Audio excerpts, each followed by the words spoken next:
The math behind fighting game stories is simple. Good guy beats bad guy, world is saved. Simple, right? But then, there is Tekken. This is not a fighting game story. This is a Brazilian soap opera with fists. A toxic family drama where fathers throw their sons off cliffs, sons throw fathers into volcanoes, and grandpas strap their entire family to rockets. No healthy psychology, just pure chaos. Now, Heihachi is finally dead. Kazuya has gone full dictator and is burning the world down. And the only person left to clean up this mess is our emo boy, Jin Kazama. Tekken 8 kept us waiting for nearly 8 years, just like the number in its title suggests. As a 20-year-old guy who played Tekken 5 on the PlayStation 2 back when I was a kid, I only really started to understand the story in 2018. I was 13 at the time, and I had only played Tekken 7 properly. The developers must have thought about this gap because they added some illustrated recaps to Tekken 8 to summarize the older games. I think these recaps were in Tekken 7 too, because I was already familiar with about 60% of what was being told. So, before we dive into the chaos of Tekken 8, let's briefly touch upon the story of the previous games. When you think of Tekken, only one thing should come to mind: a father and son with a fetish for throwing each other off cliffs. It all starts when Heihachi Mishima throws his son Kazuya off a cliff because he sees him as weak. But Kazuya doesn't die. He survives thanks to the devil gene inside him and returns for revenge. This bloody feud between father and son lasts for years. Companies change hands, tournaments are held. Then Kazuya's son, Jin Kazama, enters the stage. Even though Jin hates his cursed bloodline and the devil inside him, he gets dragged right into the center of this spiral of violence to stop his grandfather Heihachi and his father Kazuya. So basically, it's a massive family feud between a grandfather, a father, and a son that ends up burning the whole world down. Now we are in the final act of this deep-rooted conflict. At the beginning of Tekken 8, exactly 6 months have passed since Heihachi Mishima was thrown into a volcano and killed by Kazuya. Kazuya, now acting as a total dictator at the head of G Corporation, has officially dragged the city into chaos. And amidst this destruction, we are controlling Jin, who is literally at the center of this mess. Jin attacks Kazuya's helicopter with his motorcycle and causes it to crash. As soon as Kazuya steps out of the helicopter, the fight begins. However, during the fight, we see that Jin still hasn't gotten rid of his teenage angst and childhood traumas. Just as Kazuya is about to kill the people in the city, Jin's devil powers are triggered along with his traumas, and he blasts a very powerful beam at Kazuya. Of course, the power of the beam is too much for Jin to handle alone, while Kazuya easily dodges it and proceeds to beat Jin to a pulp. Just as Kazuya sends a massive wave of energy at Jin, we see the broken Jin inside, and the scene ends. In the next scene, addressing all of humanity, Kazuya says he will rewrite the rules of this world. Then, he destroys all the satellites around the Earth one by one with laser beams. And afterwards, as in every game, he invites everyone to the newly organized The King of Iron Fist tournament. The difference in this tournament is, according to Kazuya, the purpose of this tournament is to determine who deserves to live in the new world order he will establish. Then we see the characters we know from previous games and the newly added ones hearing about the tournament. After Kazuya says a few more cliché villain lines, the scene changes and we see Jin sinking to the bottom of the sea. Lost in his own mind, Jin refuses his devil form reaching out to help him and lets himself sink to the bottom. Just as he is struggling with his thoughts, he suddenly sees a memory with his mother from when he was a child and passes out. So, our story tries to start on a tone that is as cliché as possible, but also depressive. But honestly, I can't take Jin seriously, who has been crying, "I hate you all, I want my mom," since Tekken who knows what. Whenever I see this guy, I swear, whenever I see him, he is tripping like, "I am cursed, I am not a devil, I hate my bloodline." I swear, after he came out of the coma at the end of Tekken 7, in the after-credits scene, when he said, "Killing Kazuya is up to me," I thought we would see a grown man in this game. No, bro. It takes him almost 2.5 hours of my playtime to leave puberty behind. By the way, I finished the game in 3 hours. Look, I'm not someone who has incredible mastery over Tekken lore, but of course, I got curious and looked it up, and I played the previous games a bit. Dude, get a grip already. We get it. You abandoned the Mishima style and switched to traditional karate.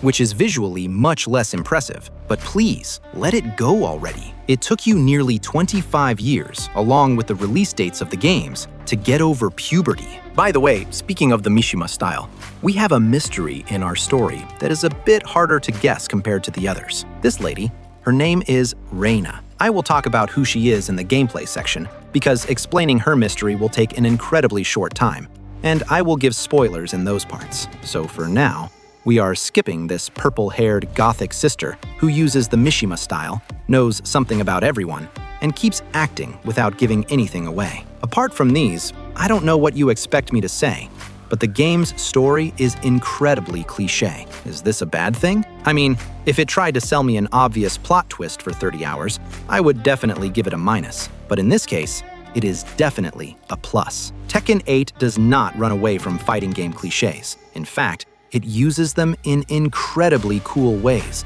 occasionally making fun of them. The story presentation of this game is really solid.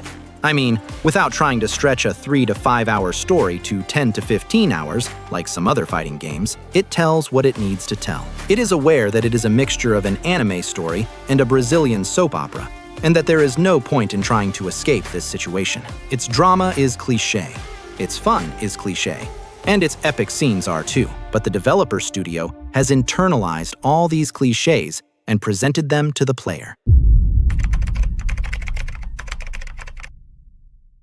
I'm not exactly a fighting game expert or an Evo champion. The fighting games I played the longest were probably Mortal Kombat 10 and Tekken 7 years ago. I'm not the type of person who grinds ranked matches online to prove something. Honestly, I'm not that competitive in games anymore. But playing Tekken 8 on normal difficulty challenged me in places, felt incredibly simple in others, yet managed to keep me playing without getting bored. Even though we fight, Jin knows how many times.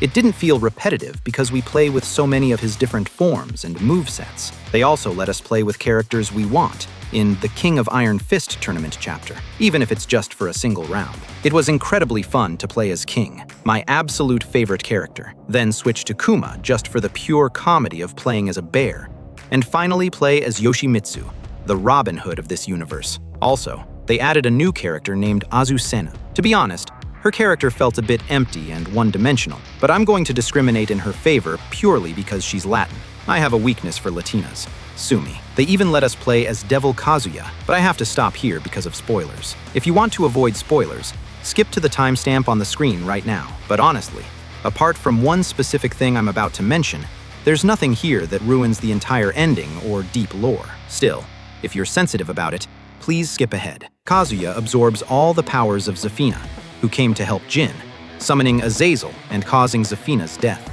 Here, the game gives us control, and we fight Azazel as Kazuya. Honestly, fighting as Kazuya felt powerful and heavy, but I really wished there was a sequence where we could control the true Devil Kazuya form he achieves after absorbing Azazel. Sadly, they didn't add a playable sequence for that monster. We fight against this form with two characters other than Jin, and one of them is the new mystery character I mentioned, Reina. Reina's use of the Mishima style surprises even Kazuya, and she manages to buy enough time for the team preparing their trump cards against him. Reina proves her strength in this scene, and as many of you guessed, she is Heihachi's secret daughter. Reina admires her father Heihachi, and after his death, or disappearance, she fights to kill Kazuya. As revealed at the very end of the game, she has the devil gene too. Most likely, in the next game, Kazuya and Jin might have to fight against her. Will they patch things up? Or just declare a temporary truce? I don't know. I won't give more detailed spoilers, but if you know the lore, your first guess is probably correct. While the game starts with great pacing, there are a few chapters in the middle that really break the flow. In a 3-hour game consisting of 15 chapters, even the slightest pacing issue sticks out like a sore thumb. These problems are in chapters 8, 9, and 10. Actually, they all have different problems. Chapter 8 is basically just watching cinematics. It contains a mere 1-minute fight with Xiao Yu just for the sake of it. Chapter 9 consists entirely of Xiao Yu protecting an unconscious Jin against waves of Jack 7s. It's really short, and honestly, for those 20 to 25 minutes, it felt like I wasn't even playing a game. When we get to Chapter 10, the game tries something different and throws you into a brawl against a horde of enemies. It tries to make you feel like you're playing a semi-open world or a Musou-style game, and it feels cool for the first time. But when you do this again and again with different characters, you realize how unsuited the Tekken game engine is for this system. The targeting gets clunky. Then they sprinkled 1v1 fights in between, but the sequence drags on so long that I disconnected from the game for a while. It goes from a balanced, fast-paced game to a Final Fantasy XVI situation. Sit down and watch the story for 40 minutes. Do boring open-world quests for 1 hour. Now you can play the actually fun 20-minute sequence. Since the game is short, it didn't bother me as much as other examples, but as a result, I went from, "This is incredibly fun," to, "Oh crap, is this getting boring?" quickly. Thank God. The game proceeds completely epically after that point. The increase in epic sequences towards the end of the game made me so happy that I probably would have played the story mode for another hour if it continued. After that, I went out and played the mode that tells the what-if stories of the characters for about 20 to 25 minutes. I can't describe how beautiful the game looks, especially in those final epic sequences. No matter how high the bitrate of my recording is, and I record in very high quality, you really need to play and experience this game with these graphics yourself. The sweat, the muscles, the particle effects. It's a visual feast. So, what is the final verdict on Tekken 8? Here is the deal. If you have a solid PC that can handle Unreal Engine 5 without melting, buy this game on sale without a second thought. But let's be real about the price tag. $60 is a steep ask. I definitely don't think it's worth the full $60 price point. I bought it for around 20 bucks, and I would love to tell you that I walked away 100% satisfied, but that would be a lie. Why? Because they are still selling legacy characters as DLC. It incredibly annoyed me. But honestly, this is Bandai Namco we are talking about. These are the guys who tried to milk a battle royale out of the Elden Ring IP, so I really shouldn't be surprised by their greed. However, in a scenario where you snag it at a discount, Tekken 8 is hands down the most enjoyable fighting game experience you can play right now. I'll say it again.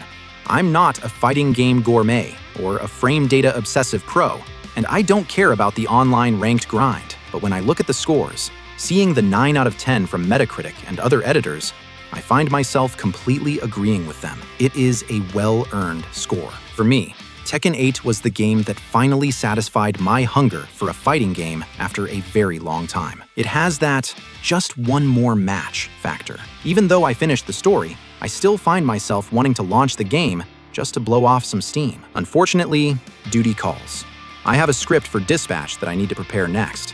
After that, I am on the verge of finishing Black Myth Wukong. So get ready, because I am about to bombard you with reviews back to back. Please write in the comments which games you want me to try or review next.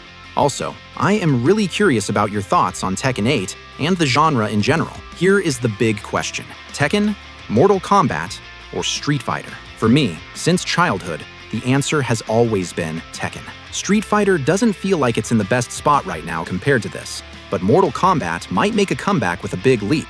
However, if they don't step up their game, it looks like the King of Iron Fist will hold the throne for a long time. Thanks for watching. See you in the next one.